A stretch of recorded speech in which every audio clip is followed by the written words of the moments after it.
Space Commander.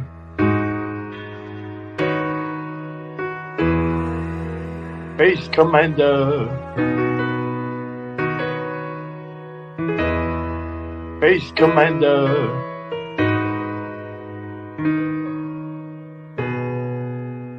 Space Commander. Space Commander. Space Commander.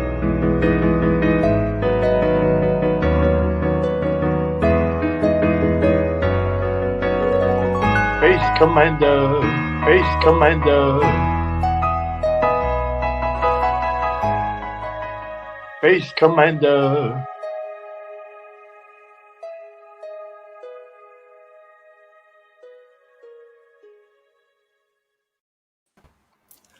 We're live. We made it live. We're live with Mr. Bob Brechin, the action force extraordinaire for Palletoy, Space Commander, the living action figure himself, and little old me, who's, well, I'm just little old me. I'm gonna switch it around. So I've got Space Commander at the top there. So we hang out with his hero, his idol, his Mr. Bob Brechin. Thank you for joining us, Mr. Brechin. Glad to have you here. We've got so many people in the chat already. And we've got, I'll just quickly say hello to some people who are already watching. So we've got Gaz, we've got Adam from Go Figure, Scuba Pete, TJC has finally made it to one of our lives. Good to see you, buddy. Sonny, good to see you, mate. Welcome. Going through, I think, is that everyone? Phil's here from Treasures for Trigger, Joe Recondo, good old Mark Potter, who is also from the UK. Am I missing anybody? I think I've got everybody so far. Oh, Darren's also here. How are you, mate? Good drinking buddy, Darren. And Classified is in the house looking for a lunchbox. So we've got, it's such an honor to have you here, Mr. Brechin. We've been trying to tee this up for a little while now. And I was saying before we started that I don't know that much about Palitoy Action Force, but my good friend Space Commander has been telling me all about it, because this incoming transmission series is essentially me learning all about it. And when he started telling me all about it and who was partly responsible for bringing it all about, I thought, who better to have on the show? Who better indeed? So I'll do this and watch you all as we go through it. But I do have a bunch of questions teed up, ready to go. We also have some questions from our viewers as well that we'll get to, hopefully, if you have the time. So if everybody has questions, so drop them in the live chat. We do have some written down as well. We also have Wilhelm Toy and Hobby in the house. And Trevor Timmons is joining us too. Oh, just surrounded by legends today, and it's so good. And it's not early morning for me for a change, which usually it is, because being in Australia and the time zones being what it is, comfortable. That's why I'm rambling so much, because I'm wide awake. I got plenty of caffeine as well. All right. Space Commander, do you want to just lead off with some tidbits about Bob and how we got this the series in its creation? Sure, I'll try to put some coherent thoughts together. As you know, up here on the space station, we run on UK time, and to be honest, I didn't know Saturday even had a morning, so I'm trying to wake up. Yes, Zazel and I first got talking was it last year, about maybe a year and a half, when I discovered his Sergeant Slammer videos. And Sergeant Slammer was a character introduced into the Hasbro range of Action Force. Zazel, of course, knew him as Sergeant Slaughter from G.I. Joe and from wrestling. And we got talking, and I mentioned about Palitoy Action Force, and Zazel wasn't too sure what that was. It didn't make it as far as Australia, although it did start in the UK and spread across Europe and several other UK territories around the world, but not Australia. So as some of you may have seen on this channel, we have some very interesting shows where we have certain action figures interacting with each other in certain ways. And Zazel and I were talking about maybe one day possibly doing a larger project in that style. It's still tentative at the moment, but in order to prepare the way, I sent Zazel a big box of, well, it wasn't a big box, it was a small box, but very well packed. It was a box. That's right, full of Palitoy Action Force figures. And we've been going through them, and I've gradually been telling Zazel what I can remember from childhood. As I was saying to Mr. Brechin before the show, I don't consider myself an Action Force expert. I just remember what my brothers and I did when we were little kids, playing with these toys and reading the comics. So I will tell Zazel my recollections from 40 years ago, my dusty recollections, and then usually I will grab this fantastic book by Jim Marshall and quickly flip to the appropriate page and just check that what I have said is accurate. So that then leads us to Mr. Bob Brechin. As much as Bill Pugh is the father of Action Man, Bob Brechin is widely considered the father of Action Force, and particularly the Robo Skull. More on that later. Hooked us up. Yeah, the best way to start, I guess, Mr. Brechin, if you could just let us know how you came to be employed with Palletoy to begin with. Well, first of all, can I say that Bob Simpson, who was managing director, was probably has the better title of father of Action Man, because he was the one who got the license from G.I. Joe. Bill Pugh was my boss in the design department, but he was sort of leading design. And of course, I worked on Action Man as well. Action Force really is really started in the marketing department when it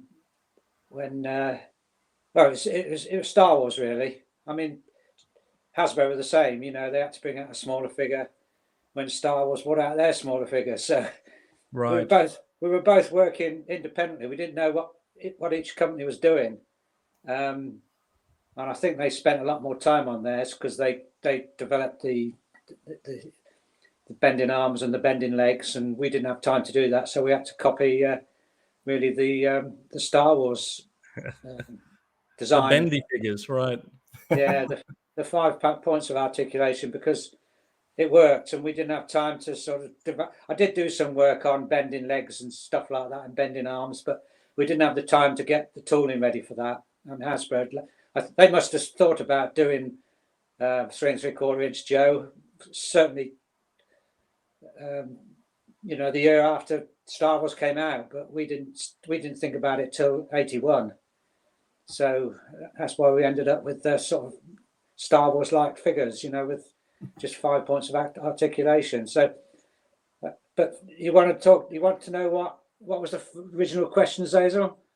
Oh, well, no, I mean, by all means, go into any tangent you want, because it's all great stuff. I will get back to the original question, but before I do, we'll just say very quickly, we've got Mark Potter saying that he has fond memories of the original Action Force figures, love the SAS ones, the Z Force, and the Red Shadow. So we've got a big fan in Mark Potter. And TJC says he also has fond memories of the UK comic Battle, which changed its name to Battle Action Force later on. So we've got some full force in the house. So we've got some fans here. But the original question was how you originally got employed by Palitoy Action Force. Just, the lead in to how you got involved with it. Well, if I go back in my history, I was brought up in Oxford. I was born in 1944. My dad was away at the war in Italy, and when he came back, I was about 2 years old. So I was schooled in Oxford, but I went to college in Birmingham to do product design. I worked for a company in Birmingham for a while, designing door handles and window catches and things like that out of aluminium. And I saw a job for a toy designer in the national press and applied for the job and got the job, and that was in 1967. And after just being there for a few months, I got into Action Man really. And Action Man, as you know, is a licensed product from Hasbro, which was G.I. Joe. Yep. And I joined in 67, which is the second year of Action Man in England, and started to develop. Well, the first things I really developed was sort of adventure sets rather than the military, because with the name Action Man, he's not just a soldier, he's a man of action everywhere. So I was developing things like underwater explorers and jungle explorers and stuff like that. but we developed it away from the G.I. Joe. It started off as basically G.I. Joe in Palitoy packaging, but as we developed it, it became more of a British thing, you know, with British uniforms and British military uniforms and British Scorpion tank, for instance, which is British, and the Land Rover instead of the Jeep. And so we turned it into a British icon, Action Man. And it was doing really, really well, you know, up to about mid-70s. We put on realistic hair on the head instead of painted hair. We designed a gripping hand, which the Americans called a kung fu grip. Right. Yes. And that was sculpted. I sculpted that hand based on this hand. Okay. Yeah. Cool. So, and then we took Eagle Eyes from G.I. Joe. They only used it for about a year, I think, and then they phased out G.I. Joe and went on to, was it Super Joe or something like that? And then Star Wars came out, and so the film came out in '77, and of course nobody wanted to do toys from a film in those days. Right. You know, yes. If the film bombs out, you know, you're left with toys on the shelf. So I think Mattel turned it down, and Mego turned it down, but there's a guy called Bernie Loomis at Kenner that saw toys. Yeah, what was the word? Toyetic. Toyetic, yeah. Right. Toyetic. He saw toys and he took the gamble, and of course they brought out that early bird thing, didn't they, with the empty box, and right, because they had to get the tooling ready. What an interesting idea, though, to sell an empty box with a promise of toys. Yeah. Well, he did have some good ideas. I mean, I think he was the first one to really. Was it Hot Wheels where he made TV cartoons and things, which he wasn't allowed to do? Oh, right, because yes, the advertising thing. They stepped on that, didn't they, at that time? And right. Anyway, Palitoy had been bought. Palitoy started as a company. Well, not as a company, but its founder was a chap called Alfred Edward Pallet, and he was only about 18 or 19, and this was in 1919, just after the First World War. And he was working for a company in Leicester, in the middle of England, as a typewriter salesman. And he had itchy feet. He wanted to have his own business, and plastics was just getting into the swing of things after the First World War, as most wars do. They developed different processes and stuff like that. And he managed to get a big order from Woolworths in London.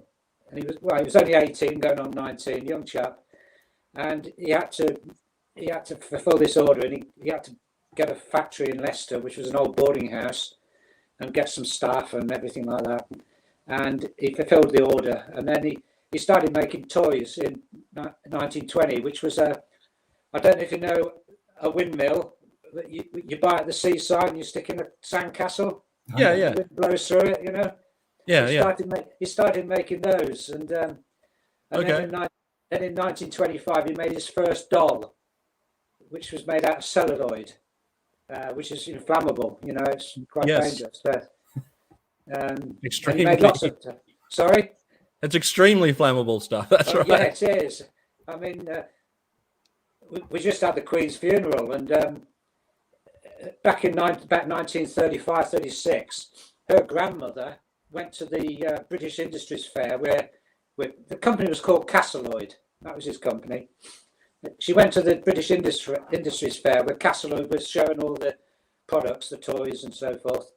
And she said to Alf Pallet, can you make dolls out of something other than celluloid, because it's so dangerous? And he said, give me some time. And he went away, and then the next year she turned up again, and he came with some dolls made of a new material called Bexoid, and he gave two to the Queen Mary.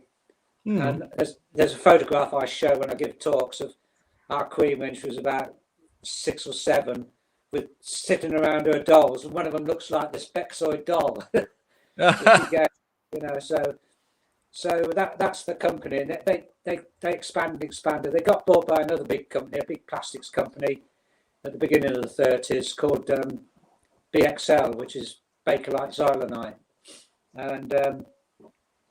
and they built him a new factory in Leicester, and it expanded from there.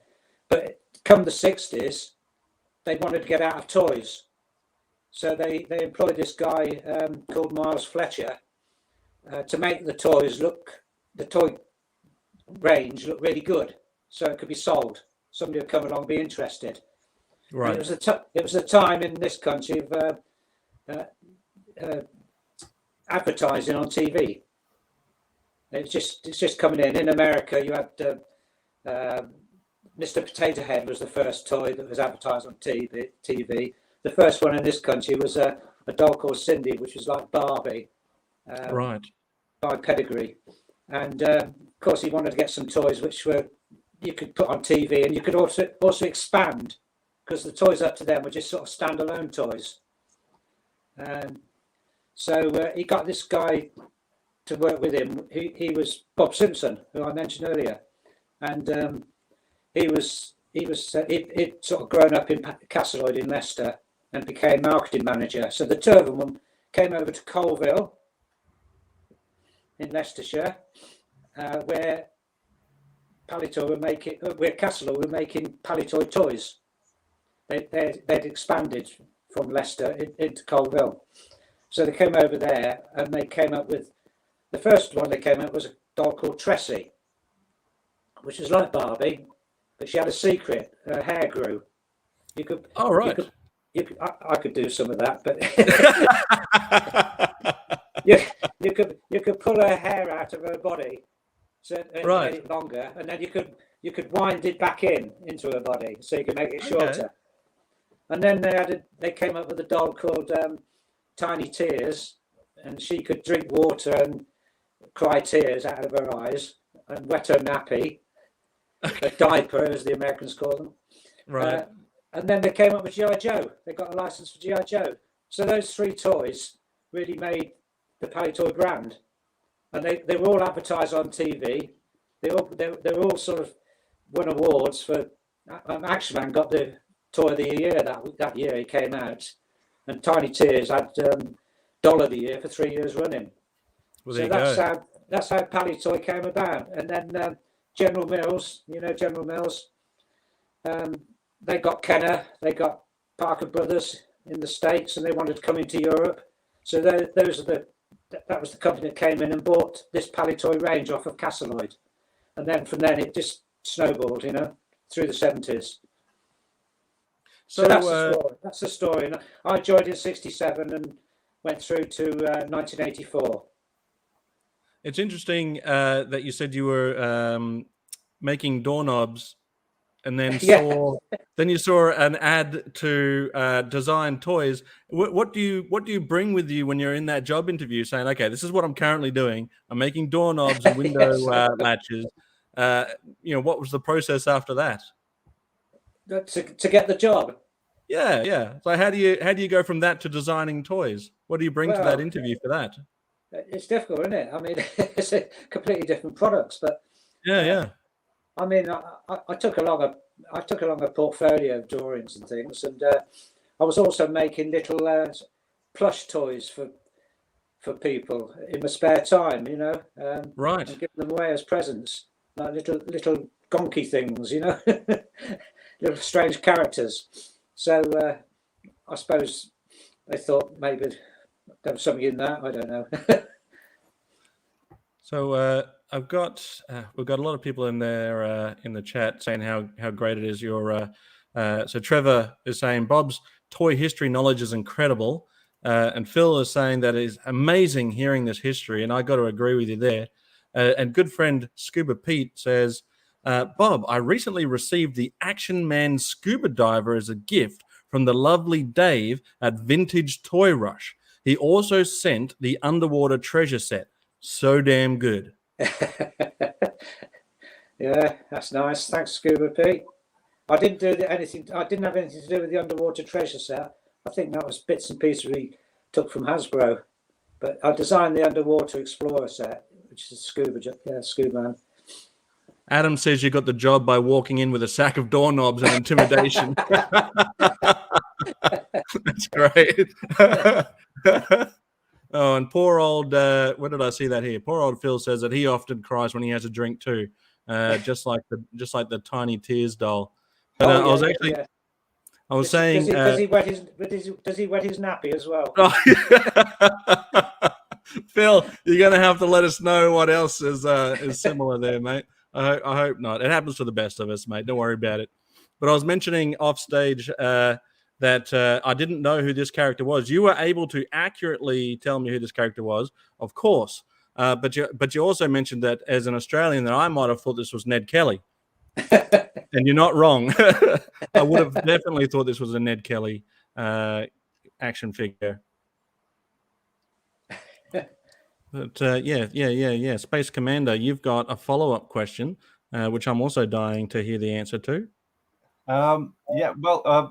We weren't sure how we were going to sort of ad-lib the show, and if the conversation snakes off in any other direction, we'll let it naturally flow. But we did have some questions set out just in case we got stuck. But you've cleared in your introduction, Bob. You've cleared about the first 17 questions. So, yes, if I can just reiterate, the 3 3/4-inch figures of Action Force began as a spin-off from the 12-inch Action Man, and Action Man was inspired by and licensed from Hasbro's G.I. Joe. But Palletoy quickly set about improving the Hasbro design. And it was Palletoy that introduced the lifelike hair, the gripping hands, dynamic physique, sharpshooter feature, and the countless uniform options that G.I. Joe unfortunately didn't get. Just about every British regiment was covered for Action Man. Hasbro took some of those innovations and adopted them for G.I. Joe with the now famous slogan with lifelike hair and beard and kung fu grip. Yeah. Many of these ideas came from Bill Pugh and through his department. But what was your involvement in the development of some of the redesigns with regard to the dynamic physique? And like you mentioned, you did the gripping hands, but things like the dynamic physique and the sharpshooter feature. If I go back to the realistic hair that came first. That was Bill Pugh. He was watching a program called Tomorrow's World. Yes. Yeah, good. That's a program about things that are going to happen in the future, but are happening now, in their infancy. And he saw this process called flocking. I think it had a different name, but I think people know it's flocking. And he had a bit of a brainwave. He thought, oh, we could put hair on Action Man. There's one, yeah. His fuzzy hair. He contacted the BBC, and the company was only about 20 miles away, south of Leicester. So we called the guy in, and Bill and I were in the office, and we were looking out the window of his office, and this car rolls up, and it was covered in different coloured blue flock. Oh, okay. We thought, oh, that's the guy. Gotta be. Too much of a coincidence otherwise. So he came in with a big suitcase and took out a tea set, a teapot and cups and saucers, and laid them on the table, all flocked in different colours. And Bill held up an Action Man head like that and said, "Can you put hair on him?" And he says, "Yeah, I can do anything." So nice. So we gave him a great box full of heads and sent him away, and he came back with the process, which is electrostatic process, where you get the head, and you paint resin onto the top of where the hair's supposed to be, and you put it on a probe, which is positive probe, and the operator pushes it into a box which is full of 2 millimeter length of nylon, and of course the electrostatic process makes all this nylon go to the head. So that's how it works. So what did Bill do? He rang up Don Levine in at Hasbro, say we've got this new idea. So they send their engineers over, and they did the same thing, but they got it wrong. They got it wrong to start with because they used the wrong resin. Oh, righto. Yeah, and G.I. Joes were suffering from alopecia because the resin they used was rigid. So if you squeeze the G.I. Joe head, the hair fell off. Right. And our marketing manager what's his name? Nick Farmer. He was a bit worried because we may have got it wrong. So he took the knob off his gear stick in his car and put on an Action Man head. And drove around for thousands of miles. Yeah. The hair didn't come off, so it was very pleased. Oh, perfect. He couldn't just squeeze it. Yeah. So then these things were helping Action Man, because when you have a new toy and it's a good toy, it sells well. Right. But then it levels off for a bit. The sales level off. But then you put something new to it, and the sales go up again. So this was helping Action Man, this sort of thing. So 3 years later, we came up with the gripping hand. And that was an idea from Bill Pugh as well. Right. So he was the father of Action Man, wasn't he? We used to go to the toy fairs. All the designers in the design department would go to the toy fair in Brighton, it was then, at the end of January. And we used to dress the stand. The contractors would put up the stand, but we'd dress it with the toys. Right. And Bill Pugh used to come and join in with us, be one of the boys, and roll up his sleeves and get stuck in. But he couldn't get Action Man to hold his rifle. So Brian Turner, who was a display manager, said, "Oh, I'll just put a bit of Evo stick on there, or, glue." That's what Evo stick is. I don't know if Americans know it as that, but it's a brand name. Right. And Bill Pugh said, no, he needs a gripping hand. And that's how the gripping hand came about. So when we came back to Colville, I sculpted the gripping hand. And then, of course, that made sales go up again. Yeah. And then the Eagle Eye from America for G.I. Joe, we used that. That helped sales. So packaging was saying now with eagle eyes and gripping hands and realistic hair. So, and then come the middle of the 70s, about 76, 77 time, the Action Man tooling, which was copied from the G.I. Joe, we made our own tooling for that.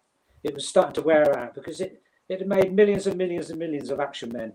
Sure. And it wears out, so it's not running too well, and the moulding's coming up. We're having flash all over the place. That had to be trimmed off by outworkers. So we decided to redesign it completely. And the brief was no rivets. So it'd be all plastic.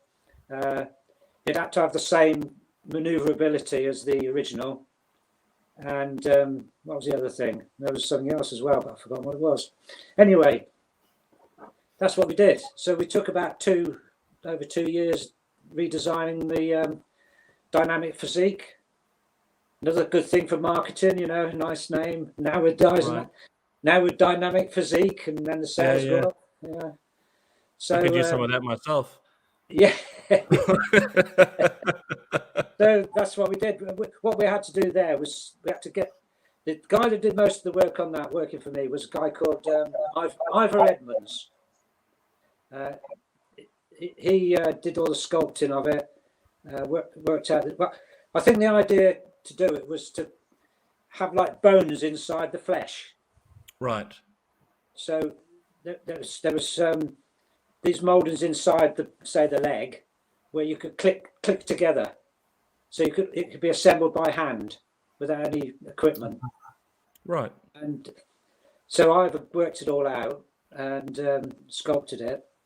And we had to make temporary tooling to test it all out. And we had a small machine in the department called an Austin Allen machine, which could mould individual parts. You couldn't mould great big tooling with multiple parts in, but you could mould just the top part of the leg, say. Right. So we had to sculpt it, make these temporary tools, and then mould each part separately ourselves, and mould enough to make so many different figures, Yeah. And we didn't have. We decided it was going to have blue pants on.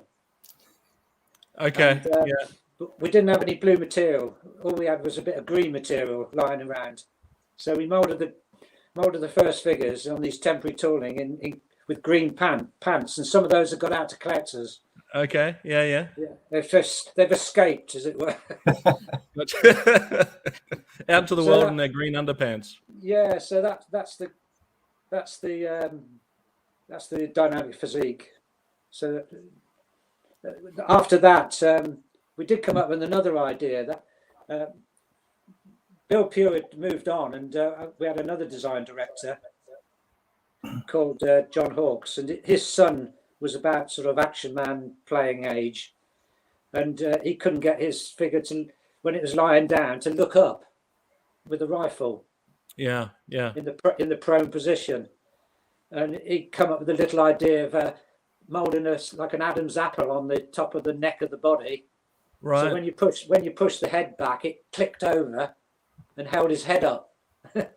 That's a great idea. That was a neat idea. So we added that to it, and then of course another marketing thing. You know, now with the sharpshooter position, so now it's sharpshooter position. So that was Action Man. That's catchy too. Actually, that leads me on to a question we got from someone in the chat. Do a quick shout out to Usual Mike Television, who says, "Good evening, everyone," because it's evening here in Australia. Great to see the legendary Bob Brechin on the live stream. Yeah, I agree. 100% agree with you there. But we've got a question here, which I think you touched on a little bit there, where from the Lilith 1978 says, "This might be a very strange question, but what made Action Man go from being nude to the blue underwear and the later ones?"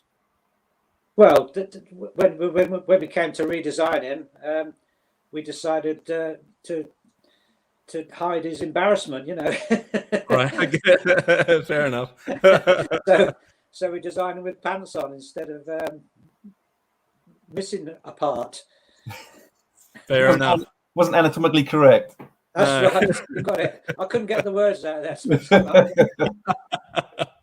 We understand. We get it. That's. I think that's actually what Phil cries about when he's drinking. No. So Sonny says this is a big one, but maybe we can find the answer to this. It says in Germany we had Action Force in the mid '80s, but with sci-fi handguns instead of the actual ones. Were these changed accessories a decision made by Palletoy or a demand by the German authorities? Do you know the answer to that one? It was a demand from Germany. Yeah. They didn't like real weapons in Germany. They didn't take Action Man too well. A range of cowboys and Indians was developed for Germany for Action Man.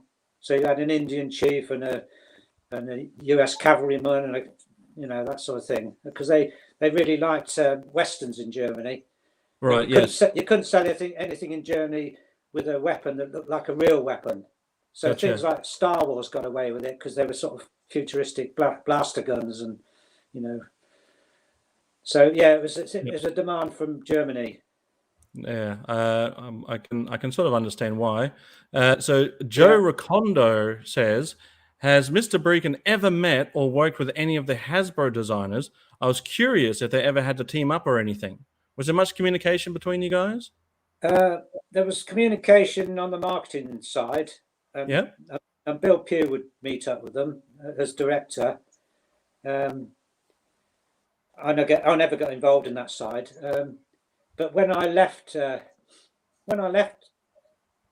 Palletoy and I was, away from toys, I did meet up with some of the designers down at Stockley Park in London, near Heathrow Airport. I think it was when it was the 30th, the 30th anniversary, and the 40th anniversary. I was involved with Hasbro then, because the 40th anniversary they gave it. That was the time of the 40th anniversary figures that was done by Modeller's Loft, right? And, under license from Hasbro, and they did tooling for the figure and all the outfits and everything. And I was given a figure, as was another 39 designers from all over the world, apparently. And we were told to customize it. And these were all shown at a show in London and then auctioned off for charity. Yeah, nice. Yeah, that's excellent. I didn't really customize them. Some of them you couldn't tell they were Action Man because they customized them so much they didn't. I mean, one looked like it was Osama bin Laden. Right. That's an interesting choice. Yeah, you couldn't see an Action Man underneath it. He was sitting on a sofa, dressed up, as Osama bin Laden. But what I did, I just took the nude Action Man.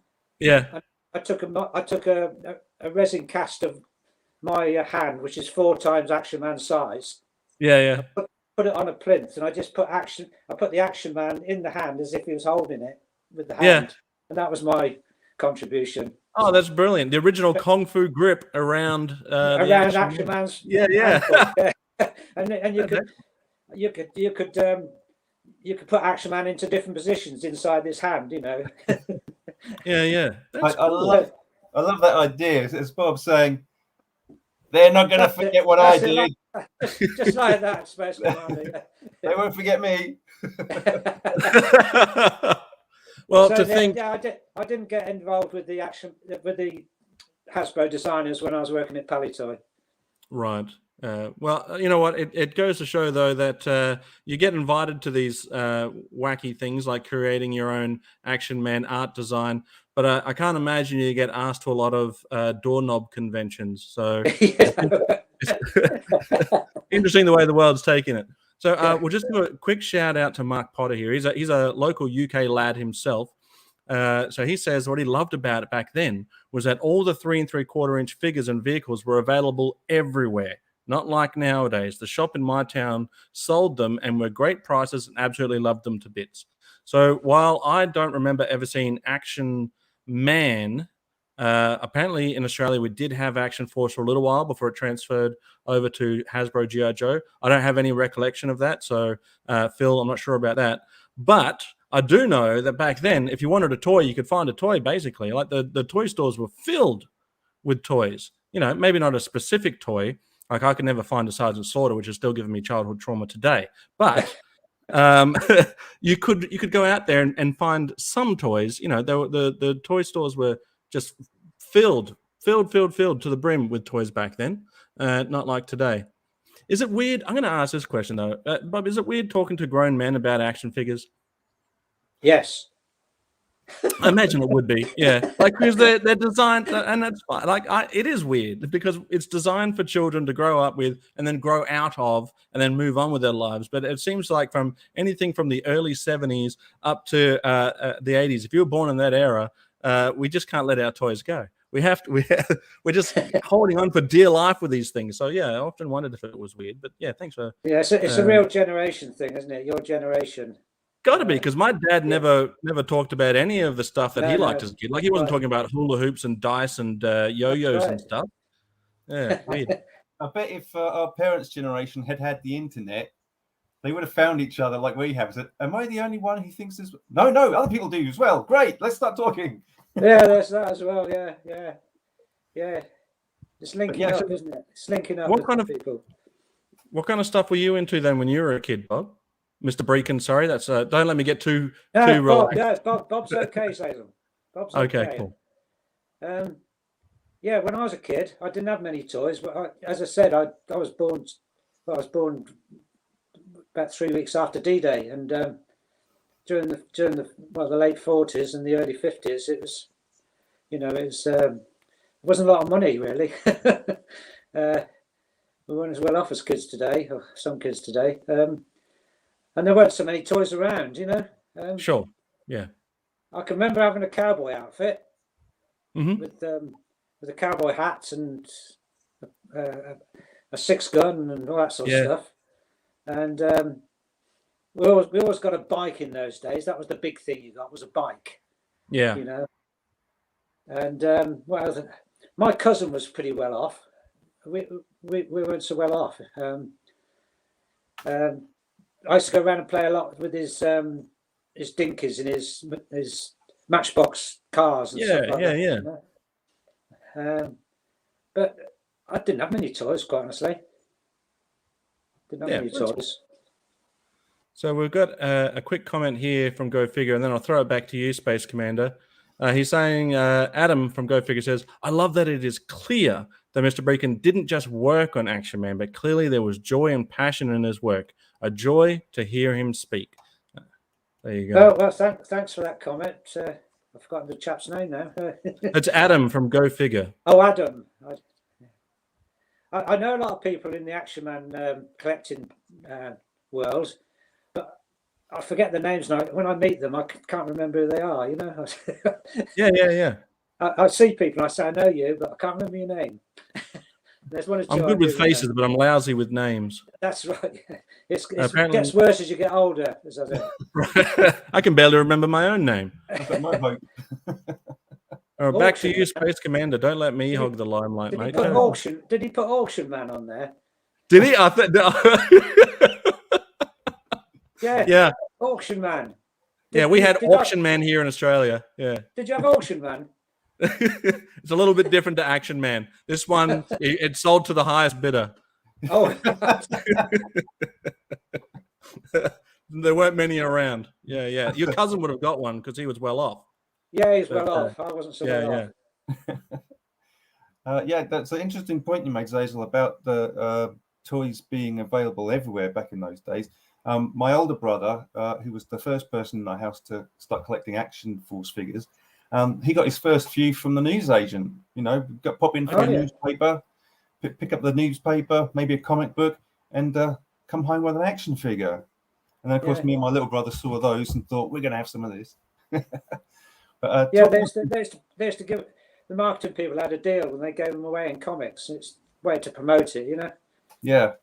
Okay, so like there would be an ad in the comic books to get a toy, or they would sell them with. There'd be a free toy. There'd be in battle action. Yeah. Okay, cool. It's a great way to get your toy out there. If they're already reading, you probably want to know why we did Action Force. Well, yes, yes, we do. Yeah. That's funny you mentioned that. That's one of the questions. We're jumping ahead of ourselves with the comics, aren't we? No, by all means, go. Please we'll just throw the questions out. We'll just throw the questions out and let you talk. I think I mentioned early on that both us and Hasbro were developing 3 and 3/4 inch figures independently without knowing that we were doing it. So the reason we did it obviously was the same as Hasbro because of the smaller scale. Right. Action Man was getting a real kick in, you know. During the 70s, there was 2 oil crises. There was one year when OPEC put up prices of oil, and then we had the Israeli-Arab War. That was in the 70s, I believe. And of course, plastics is a derivative of oil, so the price of plastics was going up. Right. And Action Man being 12 inches with about 30 parts and various operations is quite expensive to put together. Yep. Whereas a Star Wars figure, which was part of Palletoy's range as well, because we were part of the General Mills Toy Group, so we were distributing Star Wars throughout the UK. That was quite cheap to make. You know, it was only 7 parts, and all it needed was a sonic weld on the body. You put the figure together in a nest, a resin nest, the arms and legs and so on, and the back of the body went on like a clamshell. Yeah. And then a sonic horn would come. It's called a horn. Came down, which is a metal thing made of aluminium or something. Came down to the back, and then you put ultrasonic sound through. What you heard was like a little beep. Right. You know, if a dog was there, it'd go mad, you know. and it welded the body together, holding it all together. So that was the only operation for one of those figures. So the marketing people thought, well, we need to do something here. So first of all, we tried. This was in '79. We came up with the Space Rangers for Action Man. Right. And then we came up with Ranger. Did you have that? Yeah, of course. Did you have Captain Zargon? No, I couldn't find him, but I couldn't find Captain Zargon. We had the one I had. I called him Fred. So I didn't have Captain Zargon, but I did have Fred. Yeah, we tried to save Action Man or keep the sales going with the Space Rangers because kids wanted everything space after Star Wars. but the real problem was the size, you know, and that's why we came down to when we did Action Force at the same size as Star Wars. And it was a chap called Mike Taylor. He was the marketing manager for Action Man and Action Force. And he was the one who came home and said to me, look, we're going to come down. We want to come down to this size, but we want to keep it as Action Man. So we want to do it with the 12 best-selling Action Man outfits. Right.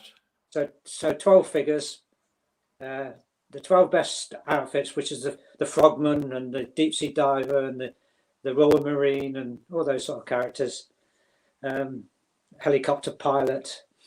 And I said, well, if that's the case, are we going to do the Scorpion tank and the Land Rover at the same scale? He said, no, we want some new vehicles, different vehicles. So we got a company, John Hawkes knew this company called Raffo and Pape, which they were toy designers down in London way. They were given the task of coming up with ideas for these vehicles. And I was responsible for getting the figures out. So I had a sculptor in London by the name of Ron Cameron, and he sculpted up the first figures, the first 12 figures. And that's how it came about. And it took off well. I mean, we started developing in 1981, and we were getting prototypes made for the Toy Fair in January '82. So they're all made of resin. When you sculpted the figure, you sculpted it in the sort of a clay, a hard sort of clay, and then you took off silicone rubber molds, put the mold back together, and then filled it with resin, epoxy resin, and then opened the mold. So the bodies were made like that, the arms and legs and so on. Individual molds for each part, and then stuck together and hand painted. And those were the ones that you used for photography, for the catalogue, and went to the toy fair to go on the diorama. And then while the tools were being made, the injection moulding tools.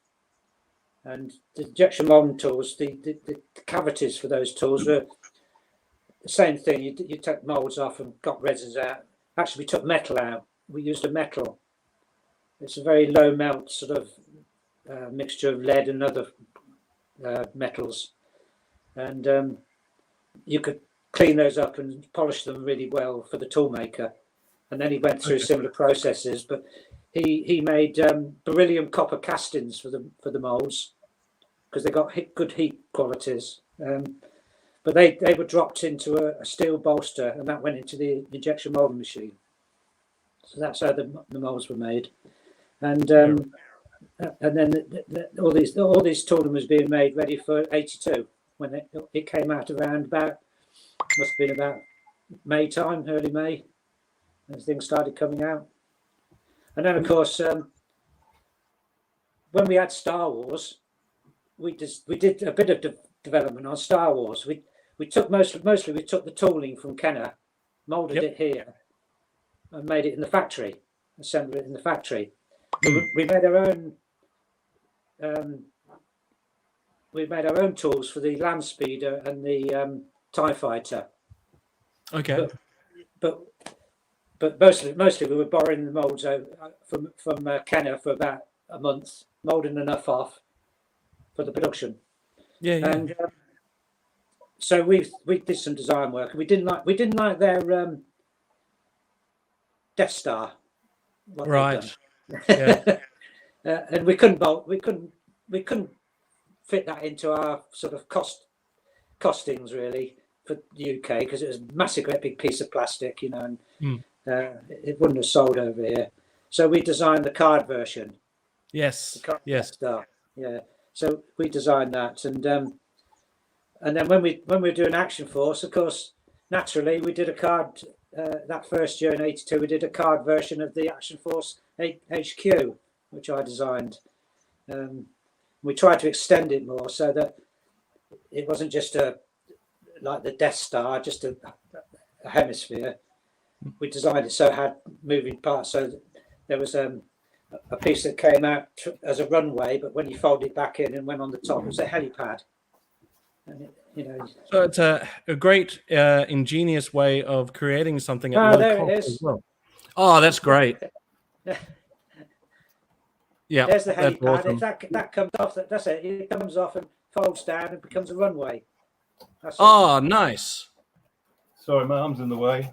So it get out of the way. It extends the play from the HQ out to the floor, So the helipad unfolds from a roof helipad, unfolds to a runway to a different helipad. Yeah. Yeah, if you fold it out, it becomes like a runway. Yeah. I'm using the correct arm this time, sorry. No, that looks awesome. And obviously would cost a lot less to produce than plastic or any other material, right? Oh, of course, yeah. That's what. Yeah, big plastic things like that you'd have a job selling them in the UK, but in America you've got 10 times the market. So yeah. Oh, that looks so cool. You could afford the injection molding tooling over in the States, but because they're very expensive injection molding tools, and we couldn't afford things like that. We did that little black plastic sort of gun emplacement thing. Yep. We put on. Yeah, that's just a small injection molding tool. So is that we pinch things off other things, and right? That's what I was going to say. Is that from something else, or is that literally just for the? No, we made a tool for that, injection molding tool for that. Okay. Specifically for headquarters. The cannon thing came off of one of the vehicles, which was the AF5.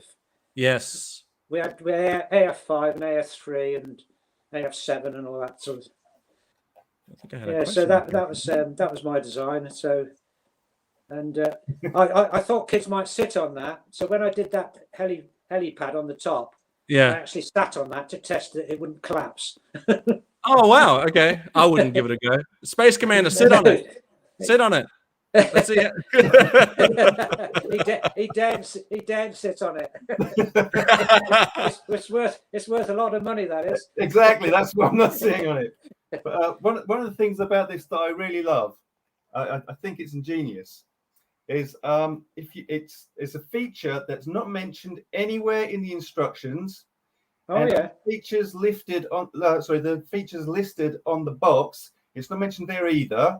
But if you look on the back of the box that this comes in, and you study the photographs really hard, and you pay real close attention, you can see that down here, the brig, the prison cell, where you can put your captured enemy figures. Yeah. In one of the photographs, if you look real close, you can see that there's actually one of the enemy is halfway through this escape tunnel that's built into the bottom of the prison cell. Is that right? Anywhere in the features, it's just there so that if a little kid is playing with it, he might discover that there's an escape tunnel built in. That's great. Isn't that great? That's so cool. I can't remember that, but that's a brilliant idea you had there, Bob. Yeah, I forgot it. Yeah. So speaking of Star Wars, this character here, I would have been 5 points of articulation and looks like an alien. I would have definitely put money on that this was a Star Wars action figure until Space Commander set me right and told me that it was the Kraken. Yeah, what happened with Action Force is, as I said, it started off as mini Action Men, the 12 best-selling Action Man outfits. And that's how marketing wanted it. So they had two logos on the pack, Action Force and Action Man, for that continuity. But what happened in 81 was Bob Simpson, who was the managing director I mentioned. Yeah, there we go. And he decided to get out of Palletoy because General Mills were changing their modus operandi. They were getting into this globalization and global branding. Right. And Palletoy had been built up through the 70s using, licensing toys from Mego and Tomy and competitors to the General Mills Toy Group and so forth. And when Star Wars came out, that was the first really global brand of toys. Yeah. I mean, the films went all around the world and the toys went all around the world. So this global branding came in, where the General Mills Toy Group, which is based in New York, wanted to pursue. So they started getting rid of some of the toys. They got rid of Tiny Tears with their Tiny Tears and Wetting Nappy and Tressie, and Action Man would go in 1984. We did a range of 00 Railways, which is called Mainline. That was very British, so that went. So they started coming out with things like Strawberry Shortcake and Care Bears. Right, yes. So Bob Simpson got wind of all this, and he left and took, well, the rest of the marketing team all went. So we got a new managing director by the name of Peter Waterman and a brand new marketing team. And they, of course, when they get a new marketing team, they want to have their stamp on things. Right. So they decided they wanted to, because of the zeitgeist at the time, which was space and fantasy, they wanted to change Action Force, which was mini Action Men, into fantasy. So we got the brief from marketing to change Action Force into fantasy. But they didn't give us any money for tooling, or very, very, very, very little. So we had to use what we had. So when it came to figures, we had to repaint them in different colours, but we also had to what we call mix and match them. So you take the legs off of one and put it onto the body of another. Right. Right. So this is where Ned Kelly or Baron Ironblood comes in. Yeah. They wanted a villain. Yes. So we started developing ideas for villains, and we eventually ended up with Baron Ironblood. He went through different iterations of black capes and molded in white, in black, in red, and all sorts of different colours. And he ended up with this Ned Kelly type mask, and so he was the villain, and then he had to have some characters around him, and this is where the Red Shadows came in. So I saw these characters as being like the riffraff of the world that have come from different armed forces around the world. There's a Red Shadow. Yes. So this is where the skull came in, the skull and crossbones. That they were modern day pirates. Oh, right. Okay. So Baron Ironblood was the chief pirate, and these were modern day pirates that have come from, like the pirates in the olden days would come from different places, the riffraff of the world, as it were, and then because it was fantasy and space and so forth, there had to be a robot. And I thought, what can we do with the robot? He's going to hold it up in a minute. Does he have it? we had the deep sea diver that was in the original range, and I thought, well, we could turn that into a robot, because he's got a hole in the top and a hole either side, so we can stick things in there. We can stick an antenna. There's the original deep sea diver, which was based on the Action Man deep sea diver, and there's the Muton. Right. Which is a deep sea diver molded in red and sprayed with bits of black, and an antenna on the top, and sort of, I don't know, ray guns or something were plugged into the. So that's how we came up with the Muton. So that was that was the enemy team, and of course there had to be some guy that commanded the Red Shadows, and that was we just took the Action Man commander, which we had in the first wave, and turned him into the Black Major. Have you got a Black Major? There's the original Action Force commander. Give me a minute. It's just spraying one up. Yeah.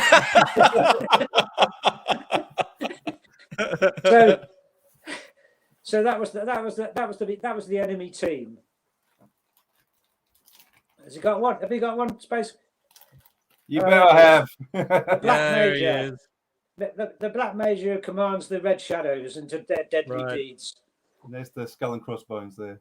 Yeah, the skull and crossbones, the logo, and so of course this guy Baron Ironblood is trying to take over the world, a bit like Dr. No and so forth in James Bond, and the United Nations have come together and developed these these teams of Action Force to stop him taking over the world. So we had the Z Force team, which was the basic military team, which were green and black camouflage. There's one. I can't remember what he's called. What's he called? That's the Infantry Man. The Infantry Man, yeah. Of course he knows. Yes. So these characters are sort of mix and match from arms and legs and bodies, from the original. And then there was the SAS, because we had an SAS in the original Action Force. And we just developed an SAS team because they were the covert operations. They used to get behind the scenes, and do things. And then we had an underwater team, which is called the Q Force. And come on, Space Commander, what have you got for us? That's SAS. Sorry. It's SAS. That's an SAS Frogman. Yep. Have you got This a is Q like Force? an epic show and tell session. They're sort of blue and yellow, I think, aren't they? That's right. Yeah. They're the underwater team that that battled Baron Ironblood and the Red Shadows on water in the oceans all over the world. He's probably got one there. I can't find one at the moment, but this is one of the Hasbro ones which came in later to take over the Q Force, Sea Lion. Oh, talk about that later. Yep. And then we had the space team, which had the Space Commander in it. I know a fellow that likes that. Yeah, it looks a bit like him. A little bit. Yeah. Was he the one who had the cap? Yeah. He had a separate cap that came off, didn't he? There he is. So they're the space team that take the cap off. The cap stays on. Now the cap comes off, like the little cap. Yeah. So those are the teams. So that was the new concept of Action Force, which is Baron Ironblood and the Red Shadows and the United Nations teams of Action Force. So that's what that was. You should have a Q Force figure in the box, Hazel. Do I? And that sold really well. Skin diver in blue and yellow. All right, you guys talk amongst yourselves. Yeah. Oh, What I'm going to do is, are we up to Roboskull yet? No, we haven't gone to Robo Skull yet. I've got a quick question. I've got a quick question from Scuba Pete, which is, could you speak to the design choice to use the cool flotation collar on the AF5 and AF7? Yeah. What happened in that when we changed over to this fantasy? As I said, we couldn't have any tooling for new vehicles. We did have little bit of tooling to add little parts, but no new vehicles. So we had to take the AF5 and the AF7 and adapt them. So the AF5 was it? That's the one. Multi-mission craft, is it, or something? Yeah, it's the truck that turns into a. This is one of the amazing things about Palitoy Action Force is that you have a Jeep, the top of which turns into a little boat. You've got a truck which turns into a Harrier jump jet and can also turn into a boat. You take the same truck and a short while later turn it into a rocket ship. Yeah, that blows my mind. And then you build a snow sledge which slots into the bottom of the headquarters. It was amazing interchangeability. Yeah, that's what we were doing. This is was this what I was looking for? That's oh yeah, that's a Fisher Price toy, isn't it? That one. Get out of here! All right, moving on. Was that what I was? Oh, hang on a second. Is this it? That's the guy. Yeah, that's what I was looking for the whole time. That's a Q Force Frogman, yeah. Their color scheme was blue and yellow. He's got a little bit of and all these different logos. The Q on there, the logo. I designed those, and the dagger of the SAS and the Z. Oh right, okay. So you created all the logos. We've got some. You can just see some behind me that are a little bit more characterized from Magnificent Kaaboom. He did the cartoon at the beginning that I showed, a little animation. Magnificent Kaaboom did those for us. Shout out to Magnificent Kaaboom.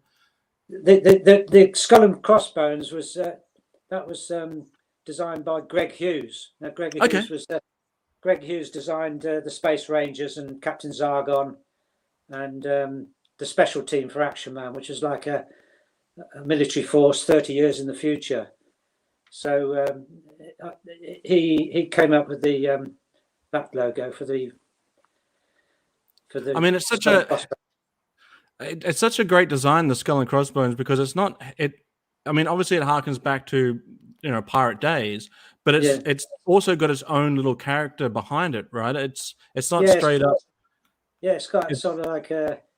It's very specific to Action Force and Red Shadow. Yeah. Well, he came up with that. Greg came up with that. Yeah, Greg Hughes, another legendary designer on the Action Force team, says Ken from Toykennections. Darren says, did the UK Department of Defense mind the use of the SAS? We never got any complaints. Yeah, fair enough. we used to do for Action Man. We did things like the Household Cavalry, the ones you saw at the funeral on the horses. Oh, yeah.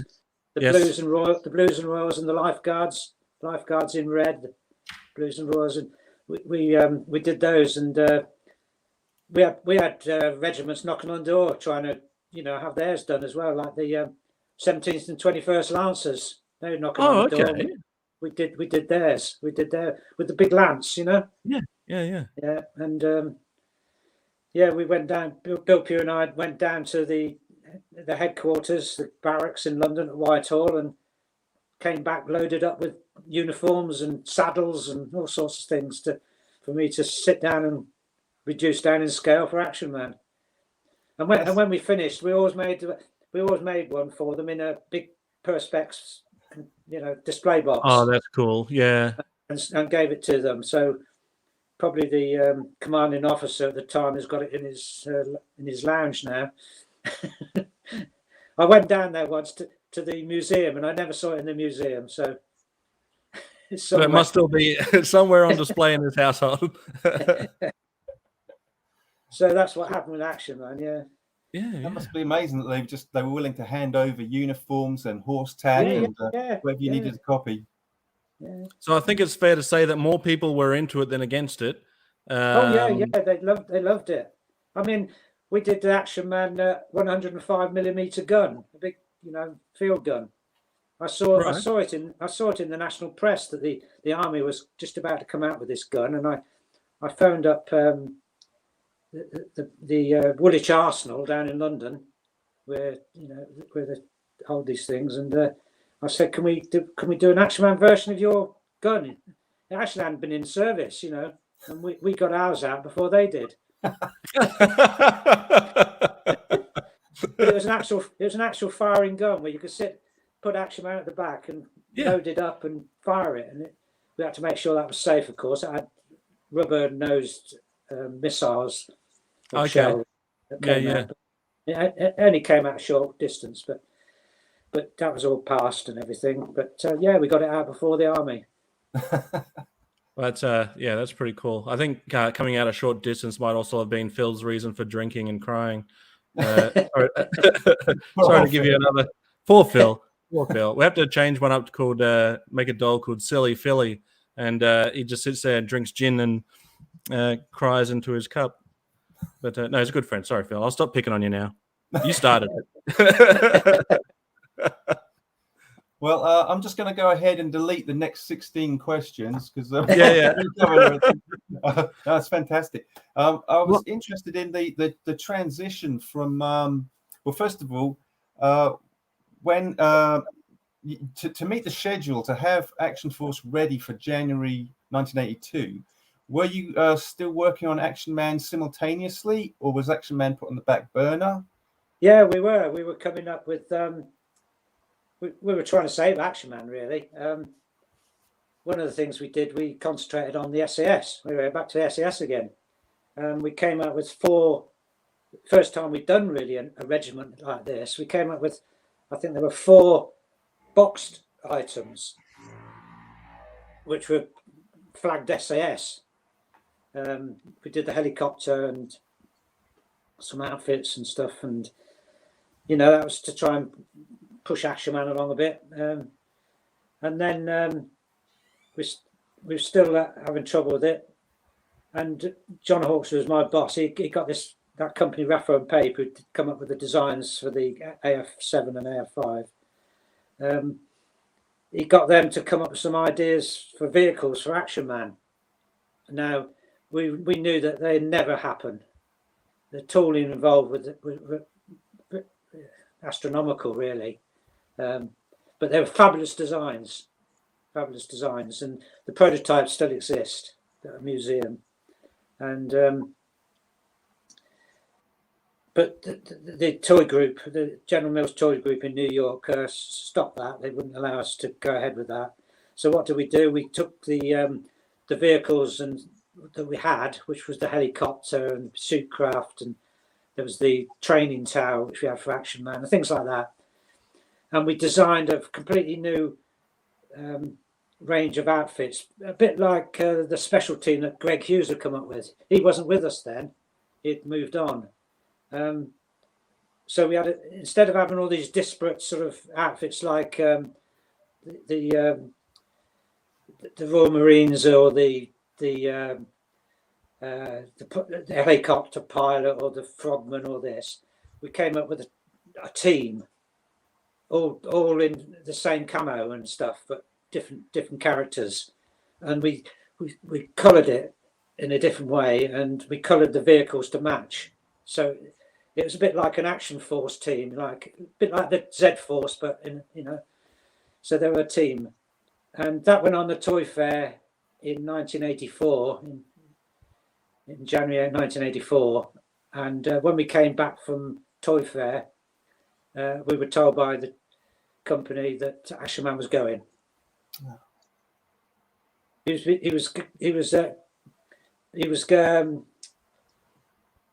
been made redundant, and the license for Action Man was going back to Hasbro. Right. So that was the end of Action Man. It seems like so we were working on Action Man while we were working on Action Force, trying to save it. But as I said at the beginning, it's too expensive, really, and of course, General Mills was still paying a license fee for because they got this G.I. Joe license from Hasbro, which was a competitor.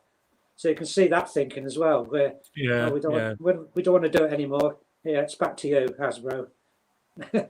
No, fair enough. Of course, they brought it back out as Action Man in the 90s in Britain. Yes. Yeah, we definitely got a different kind of Action Man entirely in the 90s here in Australia. It was more like a James Bond type secret agent character. Yeah. Well, we got that. Dr. X and all that sort of stuff, didn't they? Or right, yes. Dr. Correct. Blewz or something. Or yeah. Some weird sort of... Wasn't really anything I could get into. Skateboards and stuff like that, weren't they? Yeah. Like, what they call it? Extreme. It was to the extreme. Yeah. I mean, I think they were aiming at quite a slightly younger audience, because kids were starting to get out of toys and going into computer games and all that sort of stuff, and the age group for toys was sort of compacted.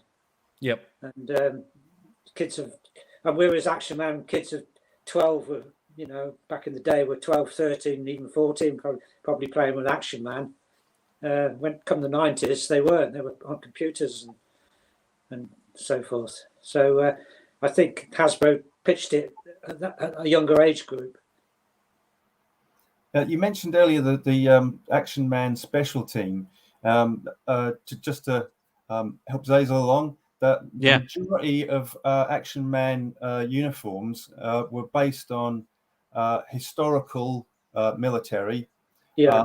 Or you had like the adventure outfits or the sporting outfits. They had a football strip and cricket whites. That's right. But the majority of it was sort of classic British uniforms, but other uniforms from around the world as well.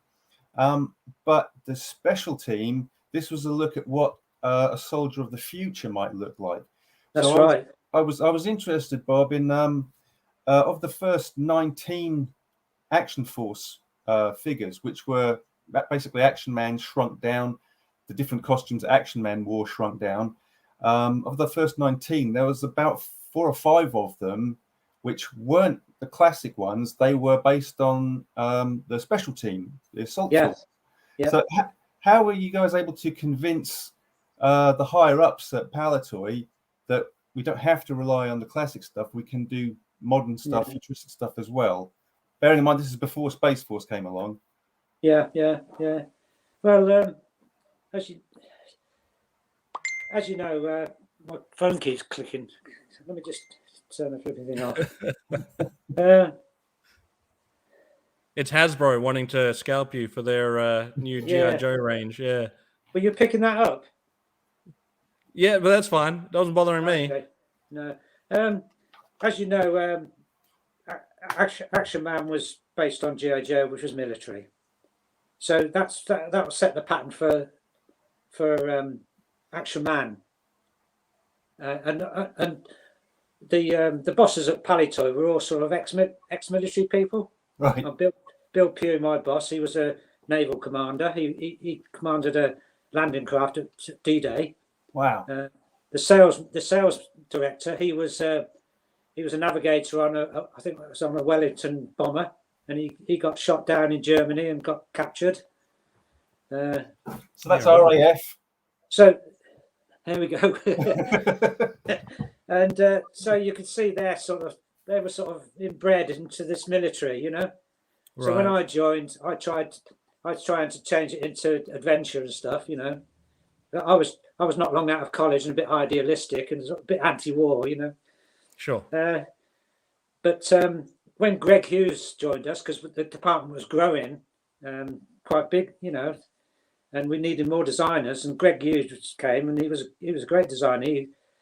And he was the one who came. Well, we set him the task for doing the Space Rangers, but he was very good on the military side, and he came up with the idea of the special team, which, as you said, was they're like soldiers today, aren't they? The special team of the late 70s are like the soldiers of today. He pitched them as the soldiers of the future. Right. When we came to doing the first range of Action Force, which was the first range was the 12, you know, the 12 best-selling outfits, because the ground assault, which was a special team figure, was one of Greg's designs. That was included. Right. But then we came to do few more we did the 12 to come out in the early part of 82, and then we did a few more to come out in the later part. And we took that ground assault helmet and sort of look for things like the night patrol. And there was another one. There's a water one. What was that called? Naval assault. Naval assault. So we started bringing in the special team look more, you know. But when I was told that we were going to do this Action Force at the very beginning, I thought we should take Greg's ideas and his designs and do Action Force like that from the very beginning. And I did some drawings of his designs, and I had a radio operator, a medic, people that can make up a team, you know. Yeah. And I had a presentation board of that, but they didn't want to do that. They wanted to do the 12 best-selling Action Man outfits because they wanted that continuity. They wanted to see it flow into Action Force. And of course, when the new team came in, the new marketing people wanted to fantasy, it was all you know, all hands to the plough, and we could do anything we liked then. So that was great. And Greg wasn't with us then, and so that's what happened. The ground assault was one of the characters I sent to Zazel, and it's a little bit beaten up. He's got a red logo. I know there's supposed to be a red logo on top of his bang hat, but it's a bit scuffed up and just looks like a little red blob. Can you remember what that red logo was meant to be? Is it this thing? That's the guy. Crikey me. I can't remember that. Well, I'm not giving you the best angle or view of it anyway. It looks a bit like Kellogg's cornflakes chicken. That's the one from the first. That's the one from the first wave of 12, isn't it? That's right. Yeah. Yeah. I can't remember what it is. That'd be a tamper print on there. Right. You know tamper printing? The tamper puffs? Tamper printing. Yeah. It's where you can print around compound curves. And you have to. It's a process where you have to do back printing. So what you have to do is print the whatever logo it is on the compound curve with a special ink. And they have this thing called a tampon, which is a soft silicon thing. It comes down and picks up the ink and then leaves the ink on the metal plate, which is the printing plate. So when it comes down, it distorts it on the metal plate. But when you've got it etched out and you do the reverse back again, it prints the logo exactly how you want it. On the plate, it's distorted because it's taken it off. It's a machine. It's an automatic machine that does it. So you've got an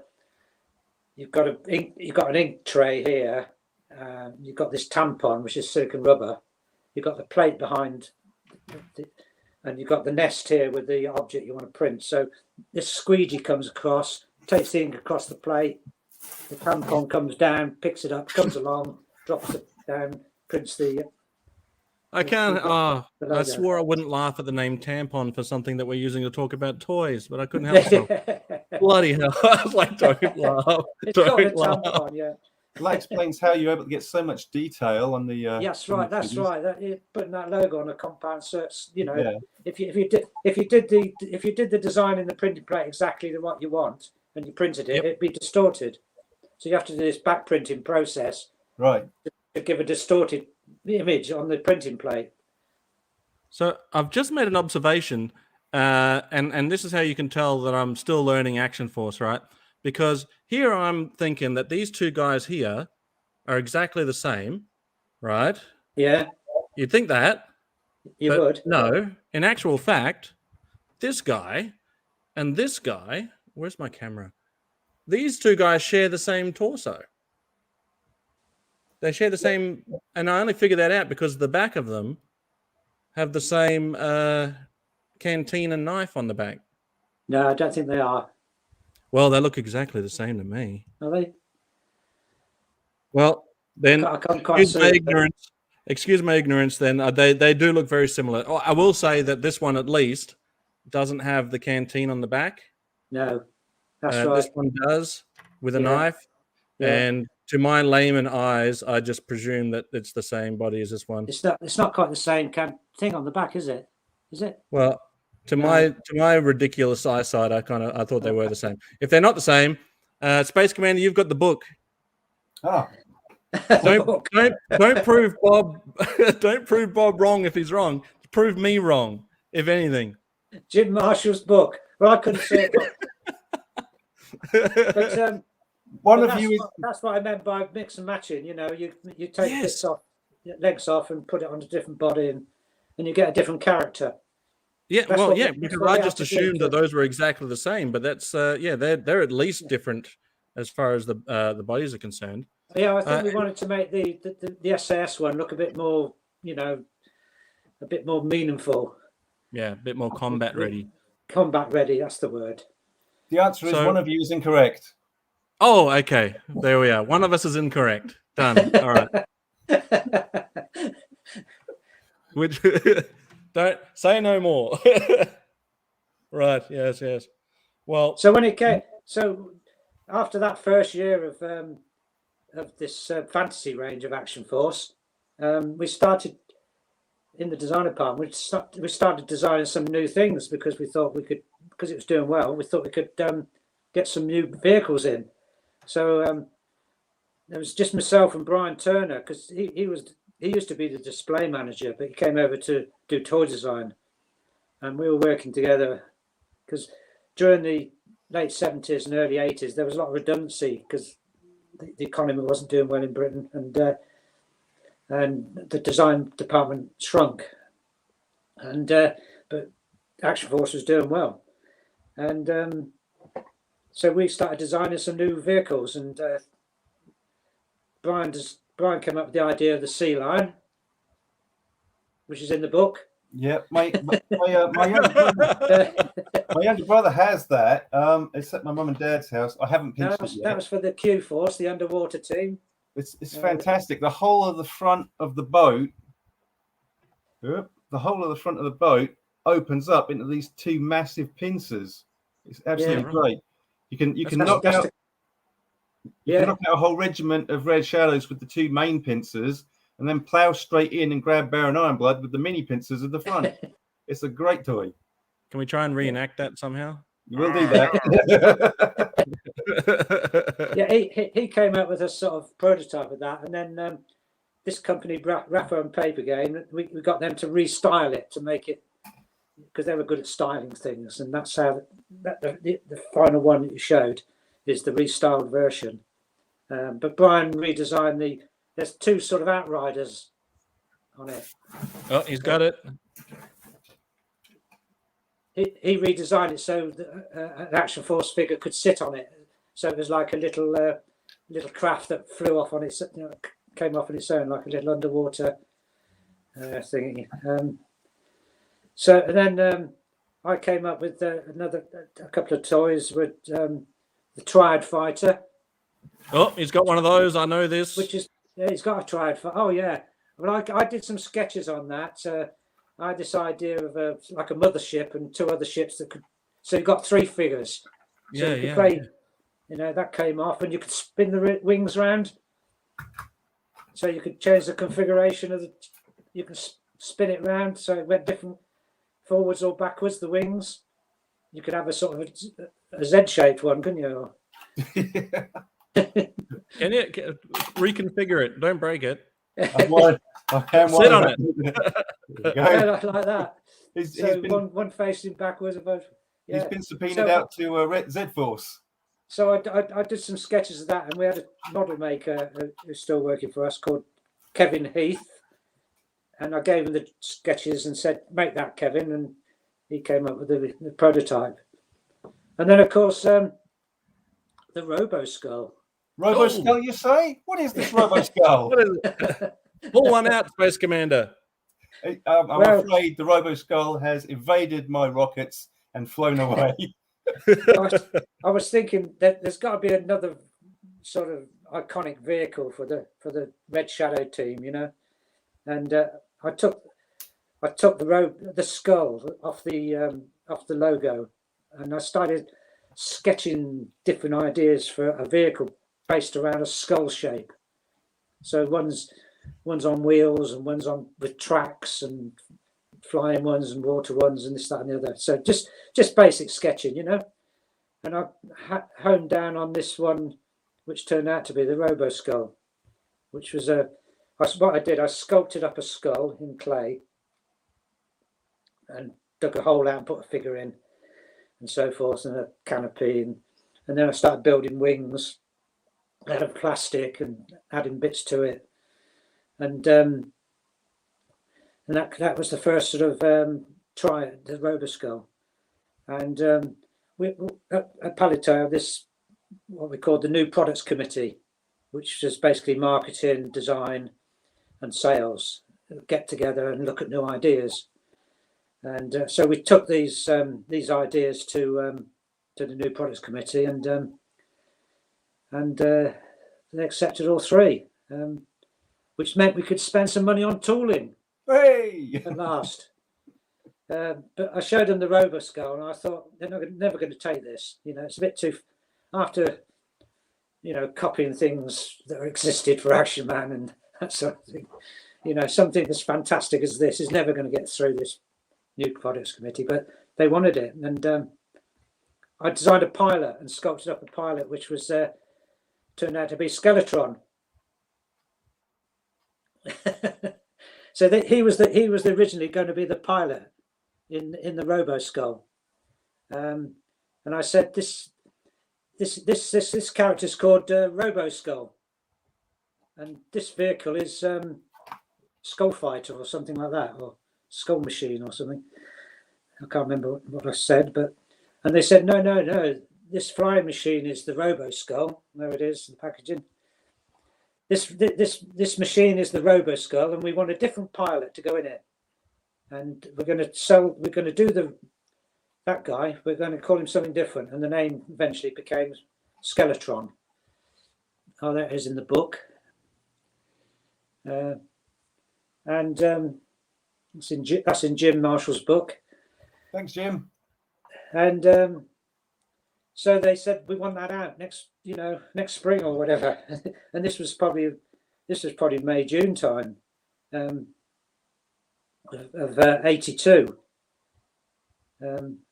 So I had to get a prototype made and tooling started so they could get it out. So normally you make a prototype of something like that before you start drawing components up to get the tool maker to make tools, or use parts of the prototype to make patterns and things like that. So what I did, there's a company that we used called RTD, Rayleigh Technical Design, that were down in Essex.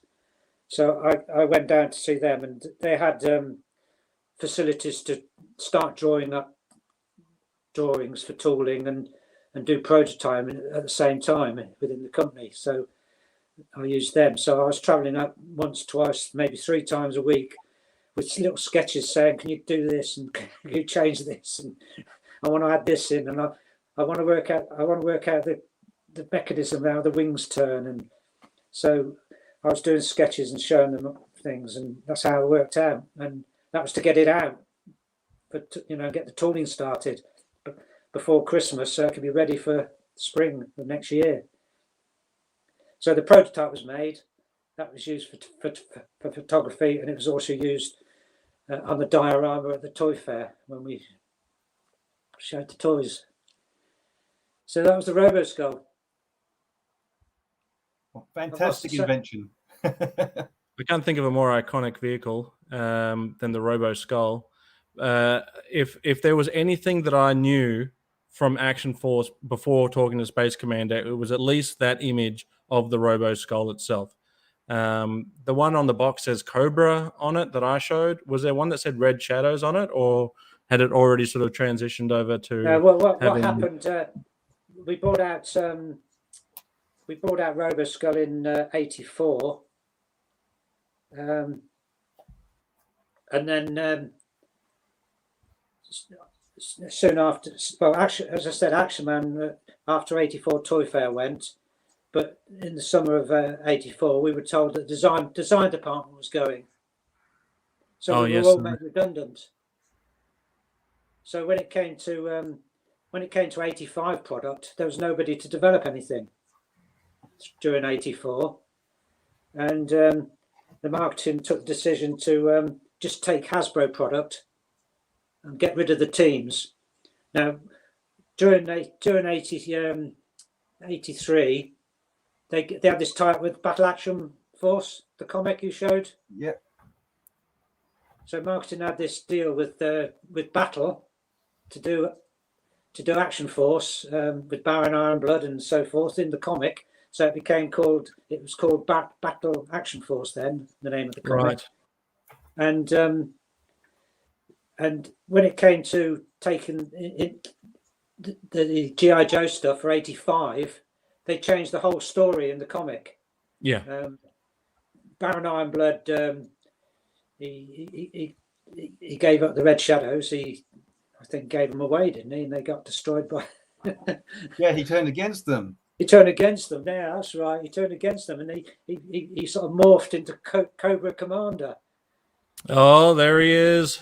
Now we're into familiar territory. Anymore. There was no teams. There was just the G.I. Joe figures.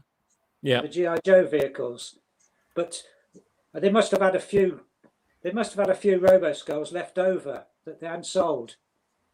They wanted to get rid of, so they put him in that range, and then he got Cobra. Right, slabbed a Cobra symbol. Yeah. Who came up with this Cobra symbol? Do you know?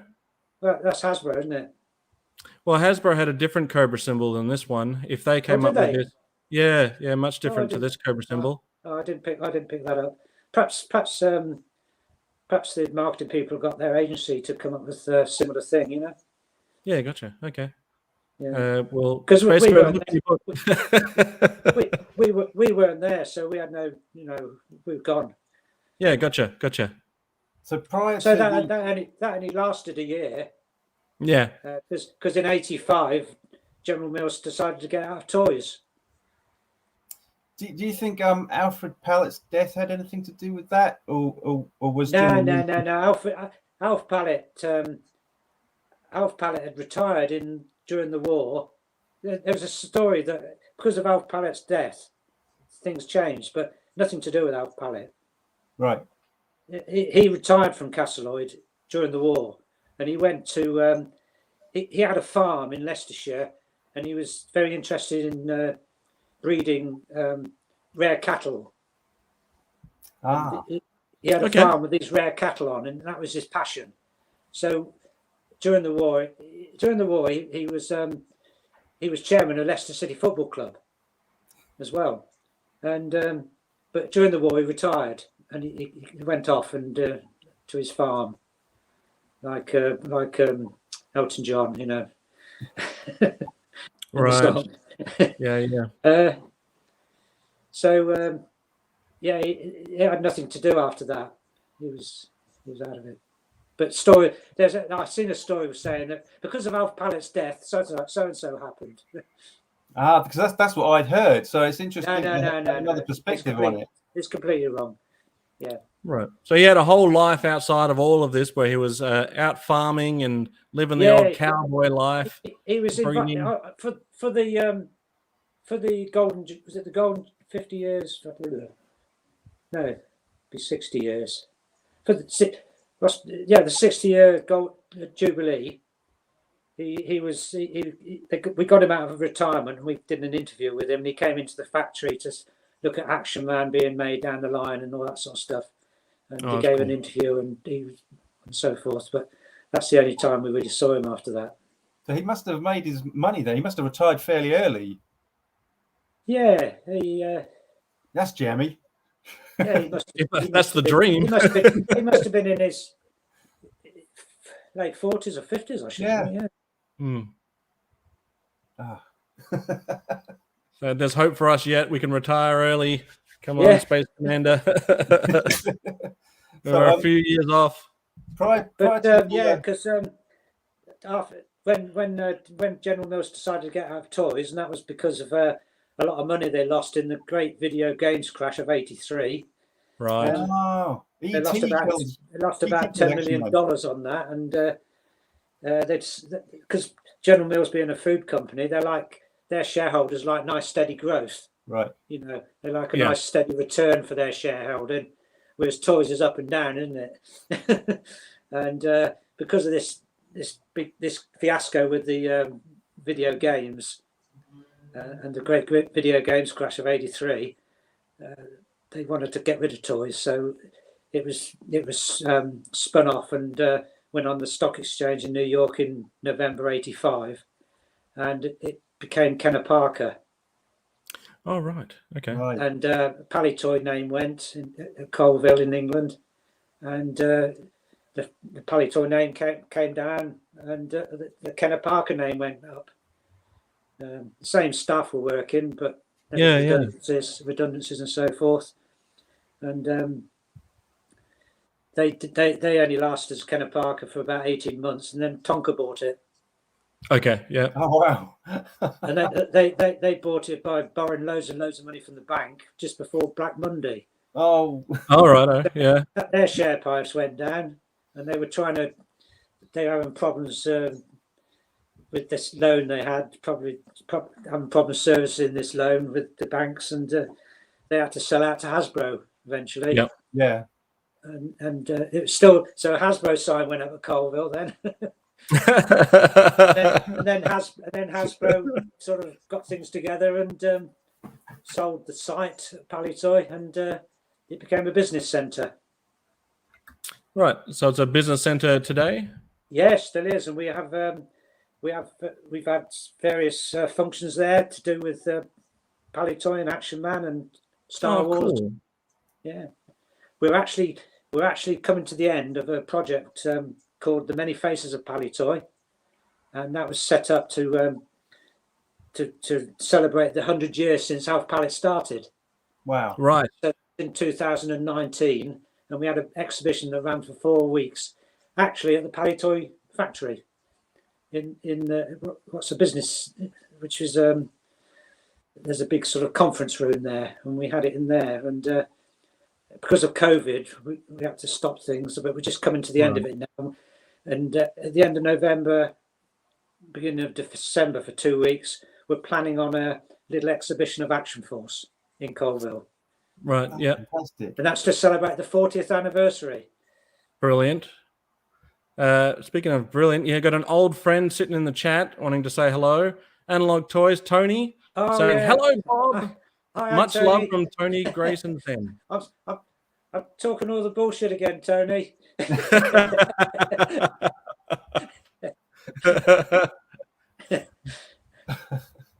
Yeah, so thank you very much, Tony, for the $5 super chat. Yeah. Thank you very much.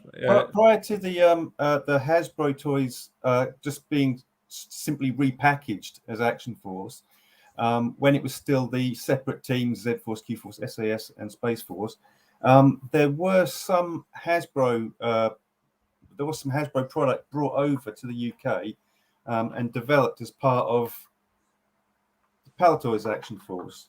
So Was that sort of done just to bolster the ranks? You got it right. Yeah, you got it right, because they wouldn't give us any money for tooling, and they wanted to bolster the ranks, as you say. Oh, they made that in red. I mean, it's the first. It was we lost contact with GI Joe when 12-inch GI Joe was finished in about 76, 77 time. We did take some stuff from the A-Team and stuff like that, but around that period we lost contact with them as regards development. But when they came out, because we bought our Action Force in January, the end of January 1982. Yeah. And we had it under wraps. They had it under wraps. Right. They bought it out in February 1982. Right. You slipped it in there, Bob. We slipped it in before them. A lot of people, when they first knew about Action Force, they thought Action Force was a development from GI Joe. Right. People did, but it wasn't. We got it. We slipped it in before them. So when the new marketing team came in and they wanted this fantasy range, and they didn't give us any money for tooling, they went to Hasbro and said, "Look, can we use some of your stuff?" So what we did, we took some of their things, like the Laser Exterminator was one, I think, wasn't it? And yep, the Hell Cannon. That tank you just shown. Yeah. The Mobat. The Mobat. Is that Yeah. the Mobat? Yeah. I think it was Mobat and GI Joe. Well, it looks a bit similar to the Scorpion tank that I designed for Action Man, doesn't it? So yeah. We took them and recolored it to go in different teams, and then we said, right, we'll take some figures. We'll take their figures so that they can sit in the vehicles, because you know the Action Force figures had straight legs, and we had to design the vehicles so that it accommodated these straight legs. When we were kids, my brothers and I called them the bendy figures. Oh, did he? Yeah. And the name stuck. You're showing Quarrel there on the bike, aren't you? Yeah. That was the only female one at the time. But when we came to design the teams, we did come up with a female figure to be a pilot, but marketing didn't. Yeah, there's photographs of it. So wandering around the east, as it were. But they didn't want that female. I thought it was a neat idea to have a female figure in the space team. Yeah, I've seen a kind of a blurry photograph. Yeah, and you probably have. Yeah, she looks a lot like Ripley from the film Alien. Yeah, that's it. Ripley from the and we came up with another idea which I sketched up and gave to Kevin to make the model of a troop transporter for the space team. You've probably seen that in a photograph somewhere. And I thought she would be great as the pilot in there, sort of piloting all these hunky Space Force warriors around, you know. But they didn't want another female in the range. So why were the names changed though from the G.I. Joe counterparts? Did you not get any of the information? You just got the molds to create them, and then you came up with your own backstory. How do you? I can't quite get around that question, Zazel. Okay. So Quarrel was Scarlet in G.I. Joe. Yeah. And had looked completely different hair color and everything. But you guys, when you came together, you created different characters. So you got the red versus the blue Cobra Commander there. Oh, what's the red one called again, Space Commander? He is called Red Laser. Red Laser. Right. Red so Laser, did you guys just created your own characters from the Hasbro molds? Didn't bother with their... We changed the names when we brought it into Action Force, yeah. Gotcha. So she became Quarrel, didn't she? Yeah. Was it? And Red Laser was, what was Red Laser in Hasbro? Cobra Commander. Cobra Commander, yeah. Cobra Commander, yeah. Yeah. But then this guy also became Cobra Commander. Right, where he changed his whole image, didn't he? That's right. Sometimes you got to have an image change. I missed what you were doing there, Space Commander. What was the dance for? I was just saying that Baron Ironblood, when he became a Cobra Commander, he became a bendy figure. Right, yeah. So you're saying you hit the dance floor or something. And I know those are your real dance moves because I've seen them. Oh, yeah. Thanks for that. Oh, dear. So we've been going hour and 3/4. Yeah, I'm taking the hint, Bob. You ready to give up? Let's do it. I've still got another 462 questions to get through. All right, we'll take the hint. We'll leave it there. Bob Brechin, absolutely brilliant to have you on the show. We could waffle on for a lot more time than we've been allocated, but we appreciate your time. We know time is precious. And I'll pass over to Space Commander because he's the super fan here. I'll pass it over to you, Space Commander, for your final words before we hear from Bob. Well, as you say, a bit of a super fan. I hope I haven't disgraced myself by going all fanboy. Thank you ever so much, not only for appearing on the show and spending your time with us and sharing your wisdom with us. But also thank you for contributing so much to my generation's childhood. My two brothers and I, Action Force was about the only thing we agreed on. I remember when the first Karate Kid came out, my older brother beat the heck out of the other two straight after the film. But when it came to Action Force, we all agreed and we didn't fight and we all worked together. So thank you very much for contributing that to our childhood. Well, it was a team effort, obviously. I mean, I was just leading part of it, you know. But it was a team. It was a team, you know, between marketing and design. You know, we all came up with different ideas, and it all came together. But I was on Action Force, I was basically leading the design team on, developing the ideas. Well, thanks for hanging out. Thanks for a few laughs there. Sorry I giggled at tampon. I tried not to. I really did. I swear. But it was awesome chat.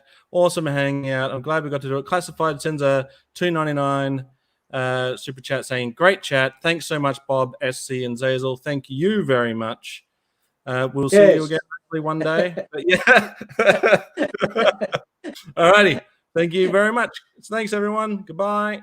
Thank you. Bye. Bye. Oh, hang on. Before we do leave, I'll throw out one.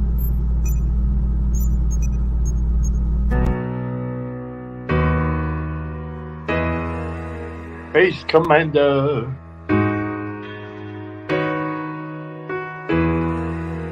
Space Commander. Space Commander.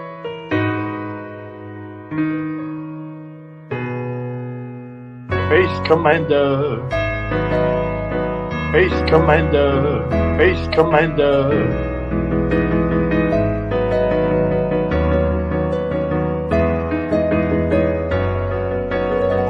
Space Commander. Space Commander. Space Commander.